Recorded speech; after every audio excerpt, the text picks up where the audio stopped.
One wonderful thing about Pennsylvania is today we're out sled riding. Now, is this cross training for my jogging? Oh goodness no. This is the end. This is why I jog and why I strength training. To live life. You can't get moments with your 8-year-old back.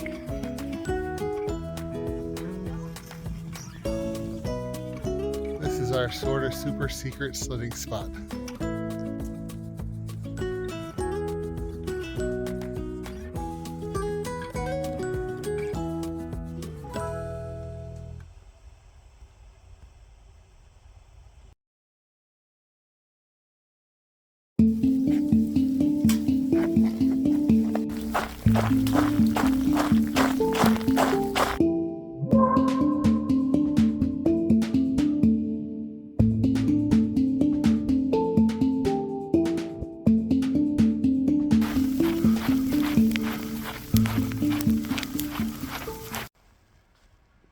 Good morning. It's a beautiful day for a run.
Beautiful sky.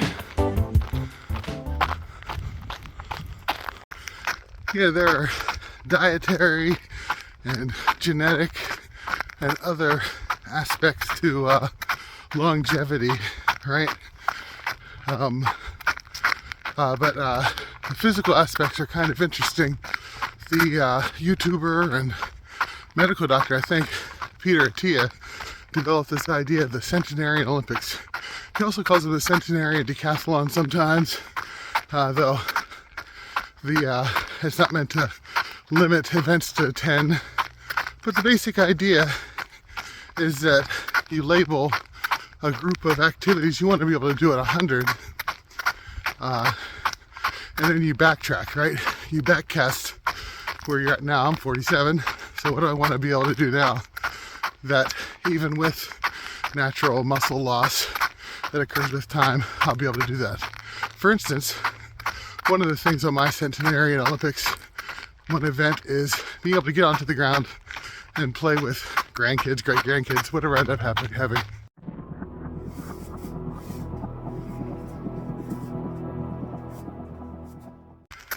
And so getting up without use of hands is a little bit of a challenge, you know, but as a 100-year-old, getting up with use of both hands could be hard too. So the idea is to challenge yourself with activities that are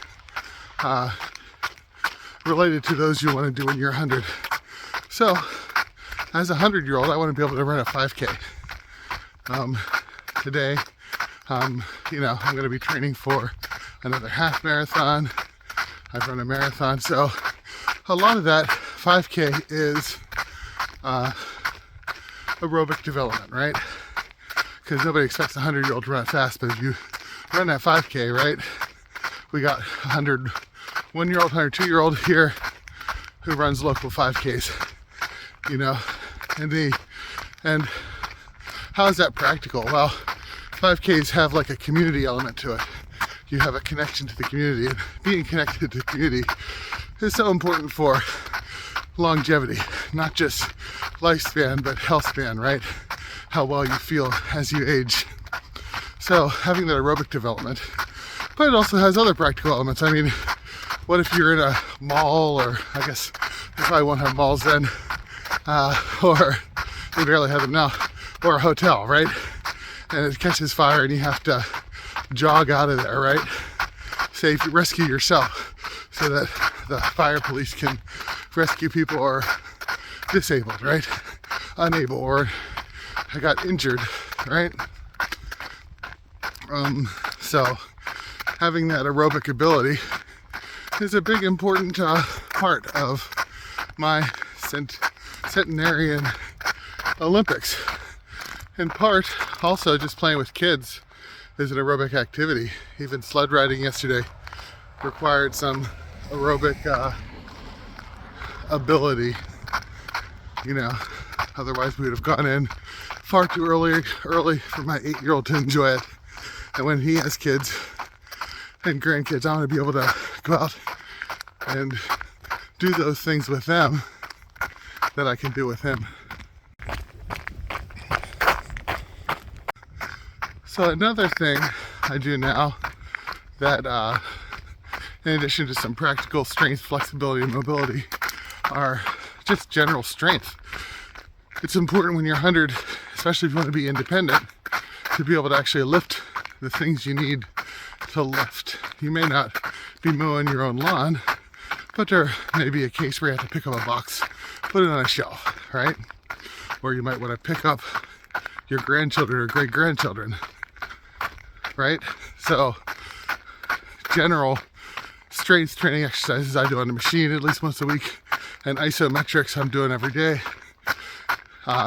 Keep on muscle mass, which we know degrades with time, especially starting here at 47 going on. It can be, you can put on muscle, but you're fighting against time and muscle loss. So I want to be 100 and be able to not only move myself around, but also move things of my daily life that I need to.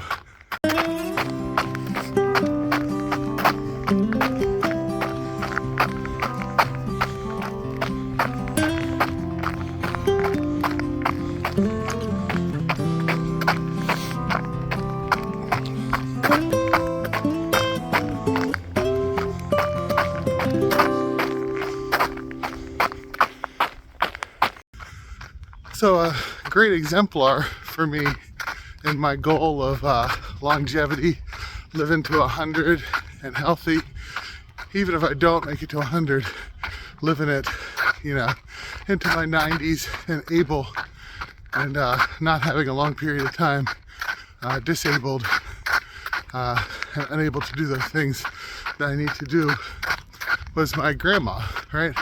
My grandma lived to be 92, and right into her 90s, every day she would walk down to the senior center, which was probably a little over a half-mile walk, work during the day, helping out the seniors who weren't able to help themselves, washing dishes, cooking, and then walk right on back every day during the week.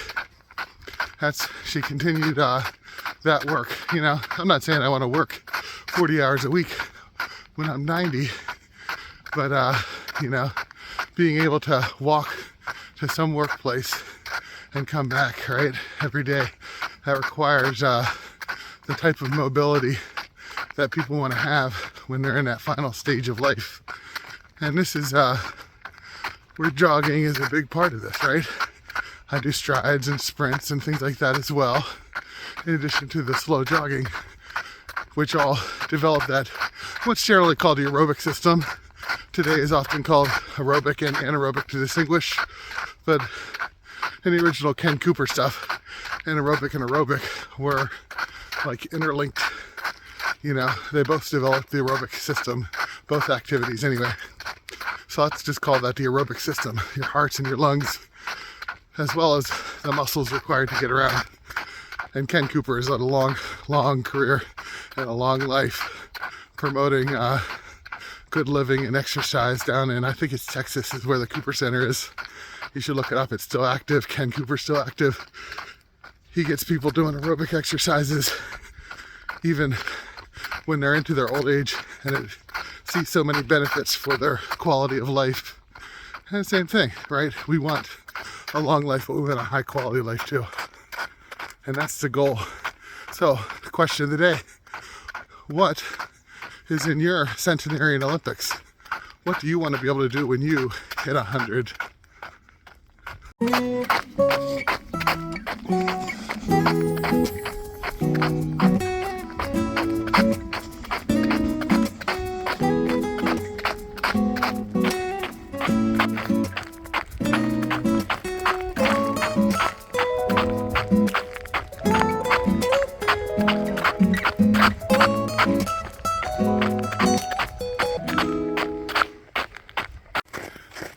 So the fourth and the final thing I'll share today, it's not the full list, but from my Centenarian Olympics, is the ability to start something new. I know throughout my life I've started new things, and this starting something new is what brings me joy and happiness. For instance, a little over 2 years ago, I started jogging, right? And it's really enriched my life. In addition to hiking and other things I've already been doing, being able to start that anew was important. So I don't know what I'll be interested in when I'm 100. Where I see old guys fly fishing, right? Think about that. It has to have a degree of shoulder strength. You know, I've been really thinking about that since my shoulder injury. Building up shoulder strength and mobility that I might not necessarily have. So, just as a general rule, I mean, some other activities like disc golf, which I have tried, right, require shoulder strength. Pickleball is another thing I see a lot of older folk doing. Like, I'm running right through the snow here. Now I'm under the trail. I thought, I'll go through the park. Challenging yourself to things is a good thing. So yeah, it made me realize how important shoulder strength is to a lot of activities that I may not be interested in now, but I want to leave open. I know fly fishing is a very likely one for a vegetarian, but let's use that as an example, right? You have to be able to put those heavy rubber pants on, climb into the water and climb out of it, requiring some strength. You have to be able to cast, right, and reel in, requiring especially shoulder strength in one of your arms, dominant arm shoulder strength.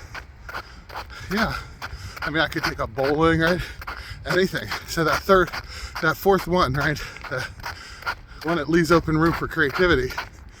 You know, we can't map out our lives entirely. Goals are great, but those goals have got to be flexible and open. You know, and this goal of what I want to be able to do physically as a 100-year-old, the Centenarian Olympics, I have to build up some strength, mobility, flexibility, endurance, you know, all these things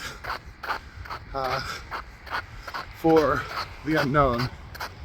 And that's a beautiful thing.